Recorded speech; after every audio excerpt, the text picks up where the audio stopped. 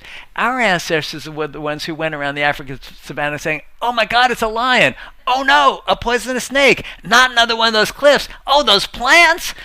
Those were our ancestors. And that is the brain that they bequeathed to us, because that brain is really good for survival, but not very good for well-being. And you may say, well, wait a minute, being stressed out all the time, doesn't that kill you? Go back a few years. No, it only kills you after you're done reproducing. Right? All the stress-related disorders, they kill you long after you're done reproducing in the old days, right? They didn't have a big effect on survival and on procreation or any of that stuff. So we have this brain, which my friend Rick Hansen says is like Velcro for bad experiences and Teflon for good ones. Every bad thing that happens sticks. All the bad ones all the good ones slide right off the pan. If you've ever had a performance review at work or the equivalent, and your boss tells you about 9 things that you're really doing swimmingly and one area that's room for improvement, what do you think of at 3:30 in the morning, right? It's like, the bad stuff sticks. And those of us who have had more serious trauma or have treated folks with trauma knows this stuff sticks. So this is going to help us with another important element of resilience. Take another moment to think of something that makes you anxious. Okay? And think of, actually, let me say that more broadly. Think of something that upsets you. Maybe makes you anxious, maybe is upsetting in another way. Okay, didn't take long, right? To do either, probably. At this moment, here and now, if it weren't for the thought of the thing, would you be okay? At this moment, here and now. Even if the thing that upsets you is some pain that you're experiencing, I'd venture that it's probably anticipating that the pain's going to be enduring, that it's not going to get better. That is the thing that's very upsetting, because we can put up with pain if we know it's not going to last for a long time. So we see that this other ability, right, this other, very necessary for survival human ability to think, is going to get us into a lot of trouble. This is why we spend the time stepping out of the thought stream. It is because thought is not only unreliable, but thought makes us miserable. Yes, sometimes we have the positive thoughts, but because of the negativity bias, much more often we're anticipating bad things happening or reviewing bad things that have happened to us. And the more we practice stepping out of the thought stream and coming back to the moment-to-moment sensory world, the more we start to see that that thoughts are like little boats upon the sea, and we take them less seriously. And to the degree to which we can take our thoughts, including when we're in distress, our catastrophic thoughts, less seriously, we're going to be more resilient. Because when bad things go wrong, so often it's going to last forever. I'm never going to recover from this. I'm never going to be able to bear it. Or even if it is something that we are never going to recover from, I'm not going to be able to tolerate it. I'm not going to be able to go through it. It's all the anticipatory anxiety and the negative thoughts about ourselves. I'm a failure, I'm terrible, I did awful. That's the stuff that makes it so difficult to deal with adversity when it comes up in our lives.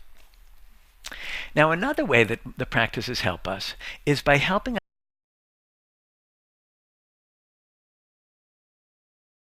back to like emotions as sensations. And let's look at anger again for a moment.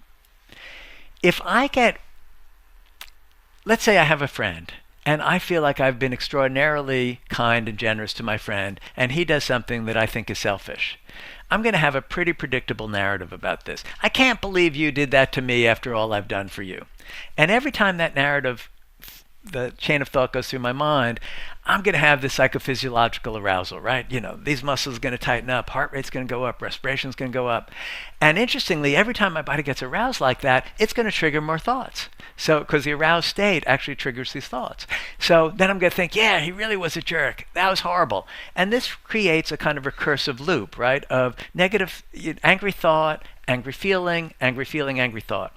And this can go on for a few minutes, a few hours, a few days, weeks, months, decades, right? We can get stuck in these kinds of things. If I've been doing a lot of mindfulness practice, I may have the same thing happens. My friend acts selfishly, and I can sort of stay in the body and simply notice heart rate picking up, respiration picking up, tension here, and I can be with the physical sensations as moment-to-moment physical events. Yes, there may be imagery. I may notice images of decapitating friend dancing through the mind's eye. There's images as well, but the whole thing starts to feel a bit more impersonal, like, oh, this is just the organism doing anger. This is what it feels like to be an angry organism, and because we're practicing stepping out of the thought stream, we don't get as attached to the narrative. Anybody want to guess? There's a trope that moves around meditation.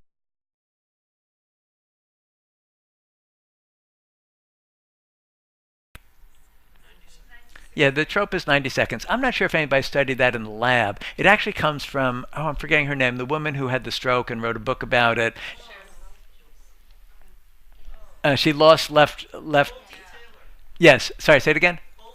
Bolte Taylor, right. And she was a neuroscientist. She had the stroke, and she lost a lot of left hemisphere capacity, including the capacity for narrative thought. And she noted, hey, emotions don't last that long. A couple of friends of mine who sat a 4-year silent retreat, yeah, that was 4 years, and I asked them, he's a psychologist, she's a psychiatric nurse, and I asked, so what happened? And they're about 4 years out from that. And I asked them, so what has changed as a result of this? And they both said, we still have all the same emotional reactions we ever did, only the tail is shorter. They don't last as long. It's as though the heart and mind metabolize them. So we feel them fully and then they're gone. Feel them fully and then we're gone. We don't get stuck in them in quite the same way. And this comes in part by not getting stuck in the narrative, because it's the narrative that perpetuates the emotion. If we learn to step out of the thought stream, hey, we don't get stuck in the narrative so much. So then when upsetting things happen, we can manage the upsetting thing more readily. Another way these practices help has to do with a thing that I mentioned during our meditation earlier, where I suggested, if you happen to notice an itch or an ache, try turning your attention to that. Who here experienced an itch or an ache? Several of you. What tended to happen to the itch or the ache? Yeah, very often it changes by itself. Not always, but often it does. That observation, that physical discomfort changes by itself without us doing anything to fix it, that is golden. Because guess what? The big physical discomforts in our lives, well, sometimes it's a medical problem, but often they're emotions. They're the wave of sadness. They're the wave of fear. They're the wave of anger. And we compulsively need to go to the fridge or do something or check our smartphone to try to get rid of it. If we're okay turning our attention to the physical discomfort of emotion and seeing that it too comes and goes, as do all physical sensations, then we're free. Then we're able to simply be with these experiences. And that itself helps us enormously to be with the pain of difficult circumstances. It's said in Buddhist traditions that if you take a teaspoonful of salt and you put it in a glass and you go to drink of it, it's too salty. But if you took the same teaspoonful of salt and you put it in a wide pond, you could drink of that easily. One of the ways that we develop that wide pond is by being with painful feeling and allowing it to come and go, and practicing stepping out of the thought stream. So I want to mention the other side of this, which is the role of compassion practices in all of this. And humans basically have these three broad motivational systems: I spoke about the fight or flight system that gets activated when we're under threat. We have our goal-seeking appetite system that, goes after sex, goes after money, goes after building our house or building our career, or, all the achievement things we do in the world that feel good when we accomplish them and are important for survival. And then we have this other system, which is often called the mammalian tend and befriend system. And it's basically our heart-centered system that opens to caring for others. And this is most intensely wired in humans when it comes to parenting, right? That we immediately and quite naturally are moved to care for the distress of our kids, and we do this. Now, unfortunately for us, these systems are evolved each for their own adaptation for survival and procreation, but they're a little bit hierarchically arranged. When we're really scared, well, we drop our achievement orientation, like, oh, the heck with earning money or even, having a sexual encounter. Let me just get safe, right? And in fact, when we get scared, except for like maybe caring for our kids or very close in relatives, we start to become a heck of a lot less compassionate. You can see this in the political sphere where, for time immemorial, what demagogues do is they say, be afraid of those other bad people. And as soon as people get afraid, their compassion for those other people just drops away. We no longer care about others. So this third system, this tend and befriend system, it needs help because it's so easily overwhelmed by either our fears or our appetites. And we have to deliberately cultivate it. And those of you who've been doing meditative practices know that in Buddhist traditions, we talk about wisdom, which in many ways is the fruit of mindfulness, of clear seeing, and compassion are like two wings of a bird or two wheels of a cart. They go together, and they're both necessary for functioning.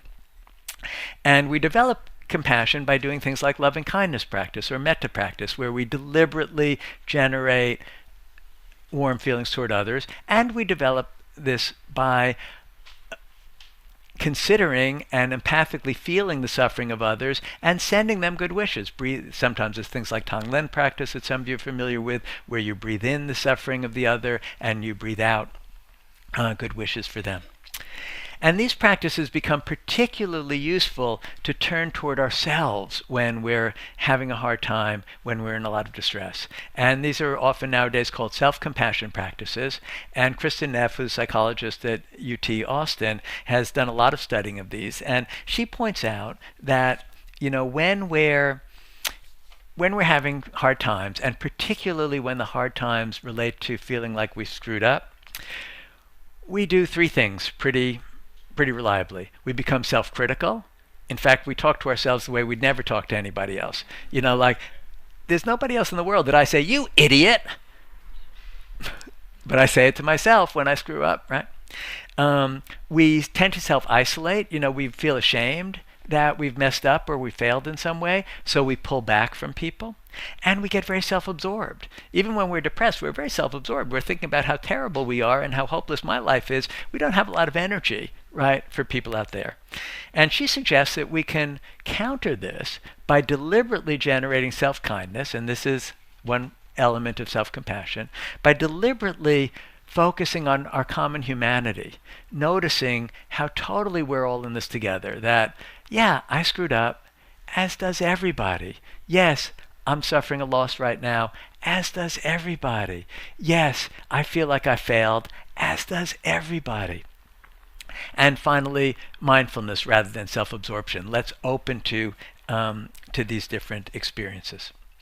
And there are many pathways to getting this sense, to being nice to ourselves. A lot of it is doing things like loving kindness practice, even simply giving ourselves a hug. When we're in pain, just noticing, this is a painful time.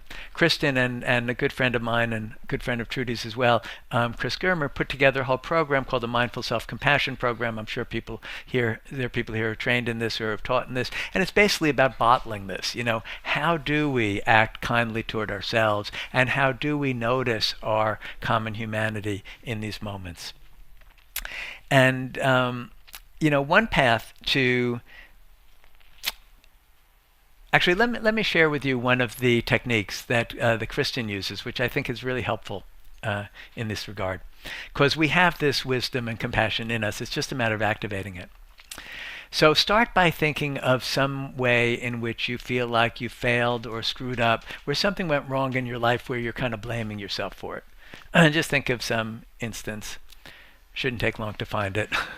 um, and now what I want you to imagine is that right here with you is a loving, caring friend who really cares and who really wishes you well.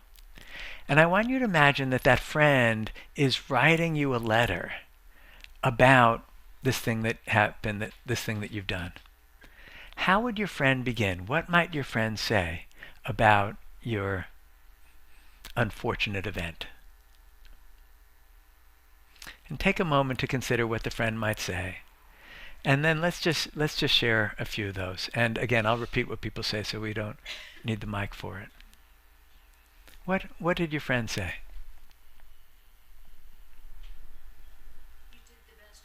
You did the best you could. You are a wonderful person. You are a wonderful person. That this incident doesn't change your worth, basically, right? Yes. You're not alone. We all screw up. You're not alone. We all screw up. It gets better. And it gets better, right? I love you. And I love you. Hitting several important elements there. You have a very comprehensive friend. Other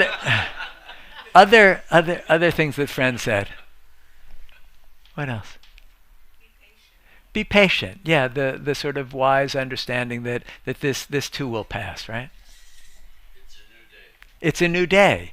Coming back to the present moment as another way to do this. Yes. Don't be so hard on yourself. So what's interesting is, since we can imagine being the friend, we've all got this perspective inside of us, right? We all have this capacity to be compassionate with ourselves. It's simply a matter of remembering to do it. And there's a whole lot of research about this that Kristen and Chris and others have put together, excuse me, which basically shows that while sometimes we think I have to beat myself up to get on the stick and do the right thing, it actually works much better to be kind to ourselves. Where, people recover from academic failure, they recover from rejection, they recover from all this stuff much more readily when we're kind to ourselves than when we beat ourselves up. Now, just before I end, I want to say a few words about what's called in the mental health field working within the zone of tolerance. Because I'm suggesting that some of the things we want to do in general when we've hit a rough patch is to open to the feelings that are happening, let ourselves be with them, step out of the thought stream to do that, believe less in our narratives about what's happened, and be kind and compassionate with ourselves, as a sort of simple take-home points from the practices. But sometimes doing those things are overwhelming. Right? Sometimes opening to the feelings, it's too much right now, right? I can't move toward that. And luckily, we can use practices also to turn more toward safety and even to have a little bit of distance from the feeling for a little while. Like when I asked you where you felt those feelings when we went through sadness and anger and fear, nobody said, well, I mostly feel the anger in my left elbow and the sadness in the right toe, in the great toe of my right foot, right? Everybody pointed to this corridor here. So if we're doing meditative practices that are basically bringing us into this corridor, we're likely to encounter our feelings. That can be helpful for integrating them, that can be helpful for opening to them, but if we're really overwhelmed, if it's too much, maybe we're going to do a lot better to do some walking meditation and bring the attention to the soles of the feet. People who work with trauma call these grounding exercises. They bring us out of the thought stream, but they bring us into the safe, natural environment. Or let's do nature meditation, where we simply take a walk and look at the trees and look at the clouds and bring our attention out there. Not blocking the feelings, but just gently redirecting our attention to them. And even metta or loving kindness practices can be challenging, because sometimes what happens is if we give ourselves a hug, it actually liberates more feeling. Have you ever seen a child who's fallen and skinned his or her knee, and they're frozen until a parent comes and scoops them up, and then it's wah, it all comes out. Well, sometimes when we do metta practice, when we bring ourselves loving kindness, it tunes us into the feeling. Again, might be helpful, time for integrating, but maybe not. So, here we need to be compassionate with ourselves about the timing, right? And when do we need to ground ourselves in the safe outer world, and when do we need to do the emotional work that these practices allow us to do?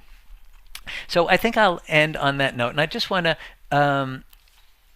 let's do a few minutes of question and answers, and then I'm just going to suggest a few resources that that you may find helpful. So I think for the questions and answers, we are going to use the microphone, and so just please, and it needn't be questions and answers. It could be your own insights that you'd like to share.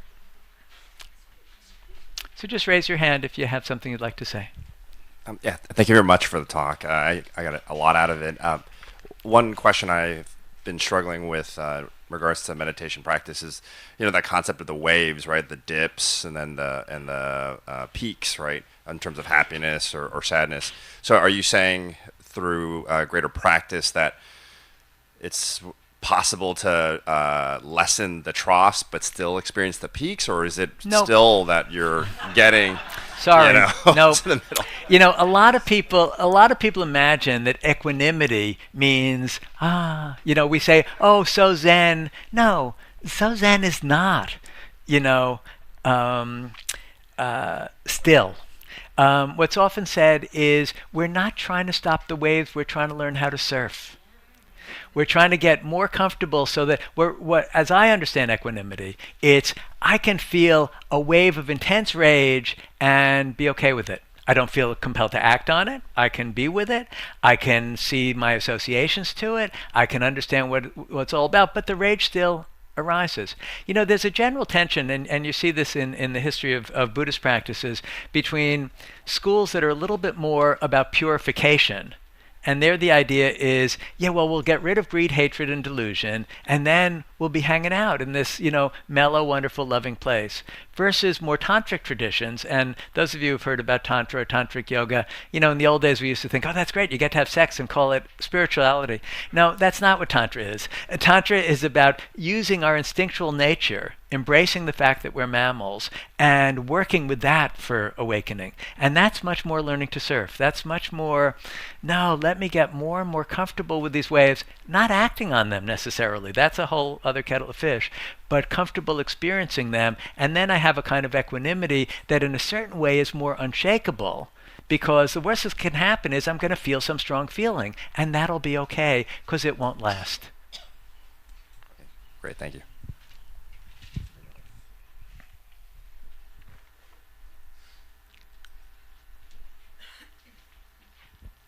On the same vein of that, let's see if I can put this into words.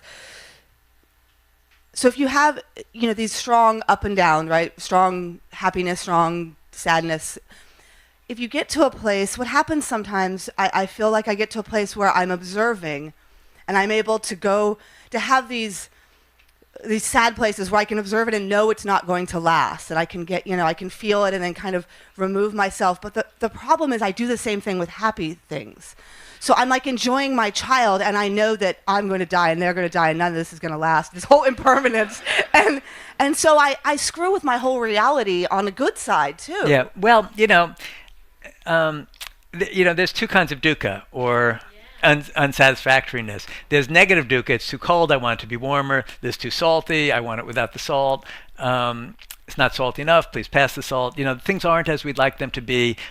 I want to fix them. And there's suffering engaged in that if there's no salt available.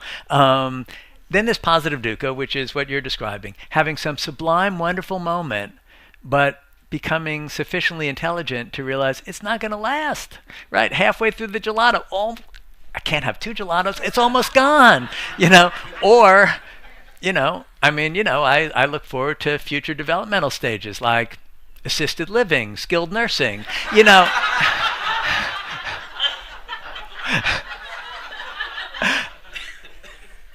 Part of the practice is being more at home with this, is really trying to get it that it's true, and it's true about you and your child too. In fact, it's true about the whole planet. The sun's going to expand and become this red giant, and either we're all going to fry because our orbit's going to be encompassed by the sun, or the gravitational field's going to weaken and we're going to be thrown out where Pluto is, and we're all going to freeze. And everything we do is impermanent. It doesn't necessarily lead to nihilism, though.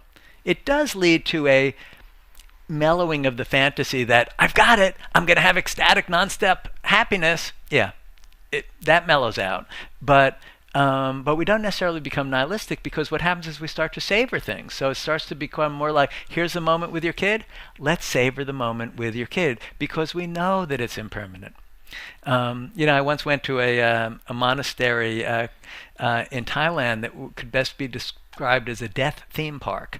They had skeletons, like in cases, real human skeletons, and skulls were out, and the monks are like looking at the skeletons, and they're meditating on the skeletons, and the whole thing was to really get it about impermanence, so that we savor the moment.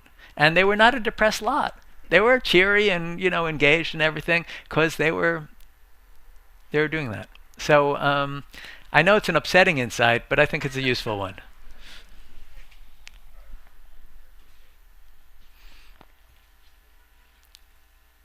I just want to say the last story you said reminds me of when I was in Mexico for the Day of the Dead.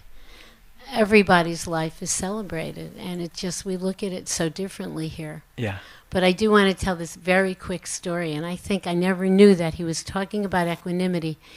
Years ago, Jackie Mason told this story that when the Gentiles go to dinner, they eat really quickly, they thank you very much, and they leave. When the Jews go to dinner, it's too bright over here, it's too dark over here, there's too much salt, there's not enough salt.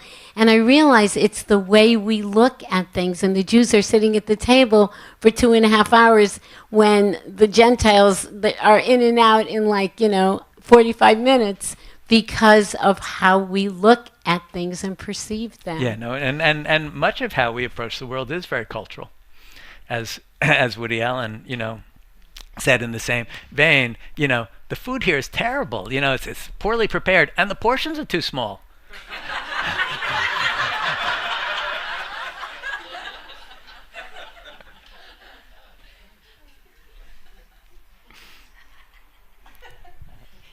Thank you for this. They say laughter is the best medicine, and to sit here and laugh for an hour has been a joy. I feel moved to share my week, just because it's been so odd. My car was in the shop, a relatively new secondhand car I bought, and my computer was in the shop, and my body was in the shop. I was in hospital for a sort of day, and you would think that this on top of this would ruin my resilience, but I'm actually just ridiculously happy at the moment, which my cousin says the lesson there is that Prozac works. But Prozac's been sort of part of my life for a long while, whereas what's new is this very commitment to my daily practice. Yeah. And I really feel like the lesson is what is going on has got almost nothing to do with how happy you're feeling. Yeah, the Tibetans have a saying about this. It says, looking for well-being or happiness by arranging our external circumstances to be just so is like seeking sunshine in a north-facing cave. You can do it for a long time. And the problem is that so many short-term experiences of pleasure are work. You get a self-esteem boost. Hey, I'm great. Hey, I got another like on Facebook. I must be special. This stuff works very briefly to make us feel better. Chocolate works, but very briefly to make us feel better. On and on and on. And the difficulty is we naturally become addicted. This is basic learning theory. Most of what the brain evolved to do, aside from the somewhat more complex systems that I was describing before, was figure out what feels good and how to get more of it, and what feels bad and how to avoid it. I mean, even sea slugs learn that. Bacteria know that. Bacteria learn how to go for nutrients and withdraw from toxins, right? And they do it through learning, right? So So that's very, very basic. And what we learn to do in the practice is realize that even though that was really useful for survival, it's not so great for well-being. And there are other things other approaches to our experience that work out much better for well-being. And it's not just a problem of the modern world. The Buddha was talking about it 2,500 years ago. This is our evolutionary inheritance, to have difficulty with this, but also to have a path that works with this. Any other questions or comments? Do a couple more, and then I'm going to share with you just a few possible resources. Two things that help me. One has to do with the beating up. I don't beat myself up because I come from a belief that we're all innocent. So no matter what I do, I know what my intentions are. So I screw up, and it goes for everybody. So it makes things very easy. Yeah. The Paul Gilbert, who's done a lot of bringing compassion into the psychotherapy world, he says, we all got here on the tide of evolution. None of us planned to have the parents we had. None of us planned to have the bodies we have, the genes we had. Whatever we do and whatever we've done makes perfect sense given who we've been all along. And we didn't make it happen in that sense. It's all rather impersonal. And the other thing is a belief that everything works for me. In spite of what the appearances are, that everything will turn out well for me. And maybe delusional, but it assists me, and I do believe If I had to speculate, I'd imagine that somebody was nice to you somewhere along the line in your life to have that viewpoint. So I think I'm going to bring the questions period to a close. I want to just suggest a few resources. It's a little bit self or no self promotional. If you didn't like this discussion, avoid this book. You'll hate it. You're going to hate it because it's like kind of along the same lines, only amplified about how to use these practices to work with depression, with anxiety, with the indignities of aging, with the like. We have a few copies out there if people are interested. Folks at home, it's called The Mindfulness Solution. Everyday practices for everyday problems. I'm happy in exchange for your email address to send you an article which is really about finding the optimal level of safety in these practices, right? How to decide, overwhelm versus not, and which practices to use when. So to do that, you'll actually have to take out your smartphones and just send a blank email to handouts@yahoo.com. It's just handouts@yahoo.com. It's easy to remember, okay? And in the subject line, write Inside LA, so I'll know it's from this talk, okay? Handouts@yahoo.com, so you can write it down or actually do it. And I'll send you that. And just a couple of few other practice opportunities. So a website that's connected to the book, mindfulness-solution.com. It's got a lot of different meditations. You can access those from all sorts of places. And some of the programs I'm involved in. If anybody wants to, especially if you're a psychotherapist or a human service professional, there's a few places left. The people who did the 4-year silent retreat, they're co-leading 1 week, largely silent, but not entirely silent retreat in the high desert in New Mexico. We've done this many years running, and it's designed for clinicians, but anybody who's psychologically minded can join us. And we do some teaching about these principles that we've just been talking about, clinical teaching, but a lot of silent sitting together. And they're just lovely meditation teachers with a real depth of knowledge, having done 4-year silent retreats, and they're both mental health professionals. So you can join us there. That's at Bayecitos Mountain Ranch. So that's the last week in August. And if you go to my website, mindfulness-solution.com, it's there under the programs. Or if you want to go directly, if you Google Bayecitos Mountain Retreat Center and look for the one that I'm in and Bill and Susan Morgan are in, you can join us in the retreat. And 2 other retreat possibilities that I have little cards for. Some are on the table. You're welcome to get them here. One is, I'm just back from Italy. If anybody likes Italian food, I'm doing a week-long non-intensive retreat in Assisi, Italy. That's in October. And what we do is, St. Francis was like, he has a lot of parallels with the Buddha. You know, he was about, this isn't about the religious structure, this isn't about this, this is about connecting to nature, connecting open-heartedly to other people. He was a really inspirational guy, and he just infuses the whole area around Assisi. It's really cool to see the teachings of St. Francis there. Yeah, it's really powerful. So you just take a card. This is, if you're interested, this is October 6th to 12th. In Assisi, and it's going to be mindfulness practice and mindful movement. I do it with a friend who's a psychologist and a qigong master. So we do mindful movement together in this, and we go for silent walks around the places St. Francis did and stuff.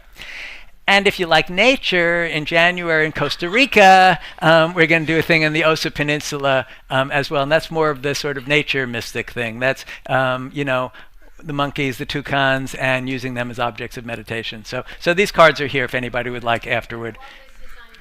It's on the website too, but I'm not sure if the January one is yet. But just come up and grab a card right now as we end. Oh, mindfulness-solution.com. Or just Google my name. I'm Ronald Siegel, and mindfulness, and you'll I show up. Siegel. Same as Dan Siegel. A lot of people come to my workshops. They think I'm Dan, and it's great. Brings in the crowds. Dan's a friend, but I'm not actually him. The wrong address for Inside LA? Oh my gosh, sorry, I haven't looked at that in a long time. We'll take care of that later. Anyway, those of you who are at home, I want to be able to let you go. Thank you for joining us here. I'm sorry, say.